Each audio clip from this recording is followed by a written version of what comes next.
In today's video, I'm going to teach you how to use t-shirt sizing in Jira for estimation. T-shirt sizing is a simple and practical way to estimate work without getting too technical too early. Instead of assigning exact hours or story points right away, you use familiar size labels like XS, S, M, L, and XL to represent the relative effort of a task.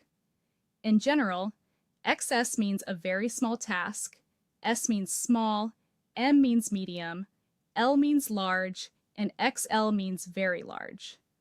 When choosing a size, think about more than just how long something might take.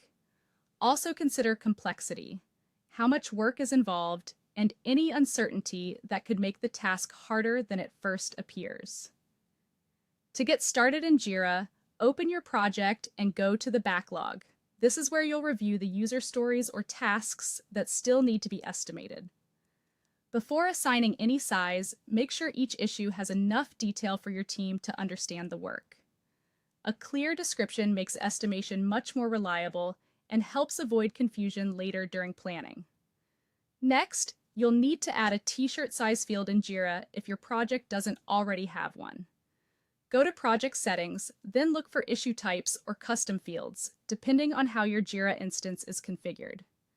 Create a custom field called T-shirt size, and add the size options XS, S, M, L, and XL. This gives your team a consistent way to capture estimates directly inside each issue. Once the field is ready, open an issue from the backlog and find the T-shirt size field. Choose the size that best matches the effort, then save the issue.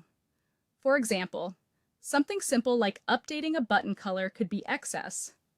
Creating a new report page might be better classified as M, and building a completely new application feature could be an XL.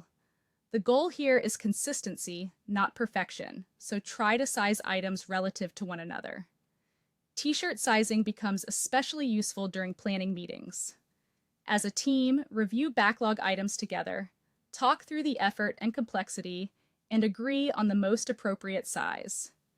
After that, update the Jira issue with the estimate so the backlog stays organized and visible for everyone. Finally, use those estimates during sprint planning. Review the size issues in your backlog and choose the tasks that fit your sprint capacity. It also helps to compare your planned workload with what your team completed in previous sprints. Over time, this gives you a better sense of how much work your team can realistically take on, making planning more accurate and more predictable.